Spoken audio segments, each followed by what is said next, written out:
నమస్తే, welcome to Telugu రాజ్యం. నేను మీ రామ్. తమిళ సూపర్ స్టార్ ఉలగనాయకన్ కమల్ హాసన్ గారు తగ్ లైఫ్ చిత్రంలో నటిస్తున్నారు. రేపది రిలీజ్కి రెడీగా ఉంది. అయితే ఈ చిత్రం ప్రీ రిలీజ్ ఈవెంట్లో భాగంగా ఆయన మాట్లాడుతూ శివరాజ్ కుమార్ గారు పక్కనే ఉండగా కన్నడ తమిళ్ బిడ్డ లాంటిది, తమిళ్ నుంచే కన్నడ పుట్టింది అన్నట్టుగా మాట్లాడడం జరిగింది. దీనికి కన్నడీయులు కొంచెం అవిశ్వాసం వ్యక్తం చేస్తూ దీనికి సంబంధించి సుప్రీంకోర్టు వరకు వెళ్ళడం జరిగింది. సుప్రీంకోర్టు కూడా కమల్ హాసన్ గారికి ముట్టికాయలు వేయడం జరిగింది. సో ఓవరాల్గా ఈ అంశాన్ని ఎలా చూడొచ్చు, దీన్ని ఎలా ప్రజలు అర్థం చేసుకోవాలి అనే అంశం గురించి మనతో చర్చించడానికి సినీ మరియు రాజకీయ విశ్లేషకులు భరద్వాజ్ గారు ఉన్నారు. ఆయనతో మాట్లాడదాం. సార్ నమస్తే. నమస్తే అండి. అదే సార్, కమల్ హాసన్ గారు ఇలా మాట్లాడడం, దీన్ని ఎలా తీసుకోవచ్చు, కన్నడీయులు ఎందుకెంత హట్ అవుతున్నారు, ఏంటి అసలు దీని వెనక తాత్పర్యం? అంటే ఆయన చాలా వేగ్గా ఒక స్టేట్మెంట్ ఇచ్చేసాడు. సారీ చెప్పేస్తే బాగుండేది, కానీ సారీ చెప్పడానికి ఇష్టపడటం లేదు నేను అని చెబుతూ ఒక వివరణ ఇచ్చాడు ఆయన. ఆ వివరణ కూడా కన్నడ ప్రజలని బాధ పెట్టే విధంగానే నడిచింది. అంటే నేను కన్నడ ప్రజల్ని విపరీతంగా ప్రేమిస్తున్నాను, కన్నడని ప్రేమిస్తున్నాను, ప్రేమలో సారీలు చెప్పడం ఉంటాయా, నేను సారీ చెప్పను, క్షమాపణ చెప్పను అని మాట్లాడాడు ఆయన. కానీ ఆయన చేసిన వ్యాఖ్య ఏమిటి? తమిళం నుంచి కన్నడం పుట్టింది అన్నట్టుగా మాట్లాడాడు ఆయన. అది చాలా తప్పు మాట. ఎందుకంటే ఇవన్నీ కూడా ద్రవిడియన్ లాంగ్వేజెస్. అదే తెలుగు, తమిళం, కన్నడం, మలయాళం ఇవన్నీ కూడా ద్రవిడ భాషలు. వీటన్నిటికీ సారూప్యతలు ఉన్నాయి. అన్ని భాషల్లోనూ చాలా పదాలు పోలికలు ఉంటాయి. లిపి పరంగా తెలుగుకి కన్నడకి చాలా పోలికలు ఉన్నాయి. మధుదండావతే ఒకానొక టైంలో ఆయన రైల్వే మినిస్టర్గా ఉండగా ఆంధ్రప్రదేశ్ వచ్చినప్పుడు ఆయన ఒక మాట చెప్పాడు.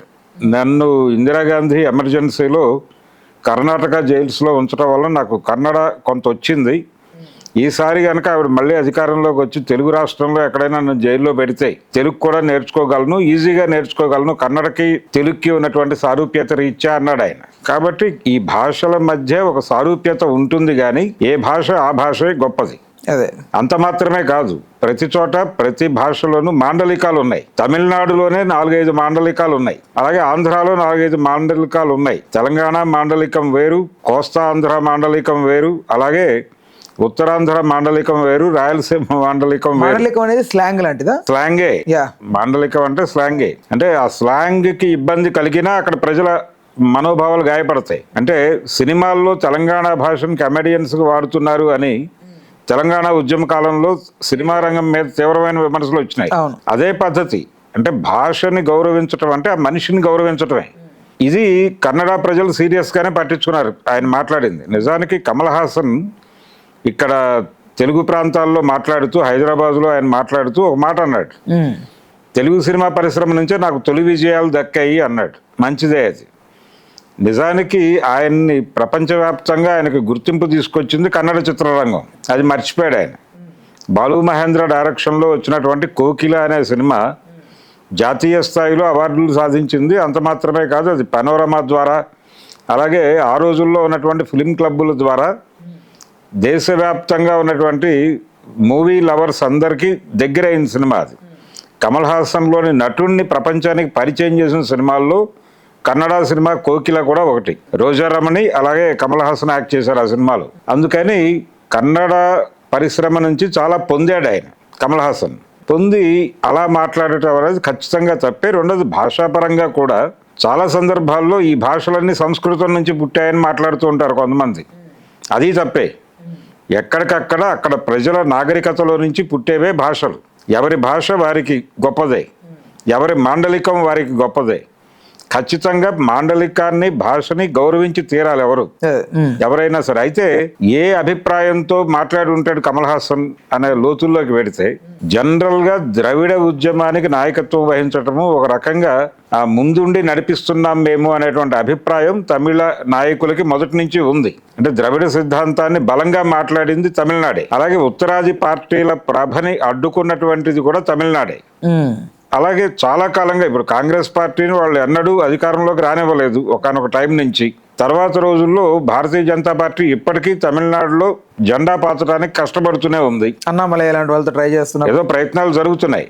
కానీ వాళ్ళు అధికారంలోకి వస్తారా రారా అనేది క్లియర్గా చెప్పలేని పరిస్థితి. అందుకని ఉత్తరాది పార్టీలను అడ్డుకోవడంలోనూ, అలాగే ద్రవిడ భాషల గురించి, ద్రవిడ సంస్కృతి గురించి బలంగా ఆర్గ్యూ చేసింది మేమే అనేటువంటి మేము పయనీర్స్ అనేటువంటి ఒక అభిప్రాయం తమిళ ప్రజల్లో ఉంది. ఆ అభిప్రాయంతో బిగ్ బ్రదర్ లాగా బిహేవ్ చేశాడు ఆయన, అదే కమల్ హాసన్. అలా బిగ్ బ్రదర్ మెంటాలిటీని ఎవరు టాలరేట్ చేయరు. అదే ధోరణిలో ఇప్పుడు కన్నడ ప్రజల నుంచి నిరసన వ్యక్తం అవుతోంది.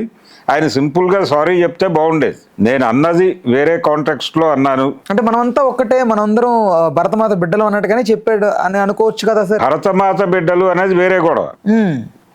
ఇవన్నీ దక్షిణ భారత భాషలు. దక్షిణ భారతం అంటే ద్రవిడస్థాన్ అనుకుందాం. ఇది ద్రవిడ భాషలు, ద్రవిడ భాషా కుటుంబం అంటారు వీటిని.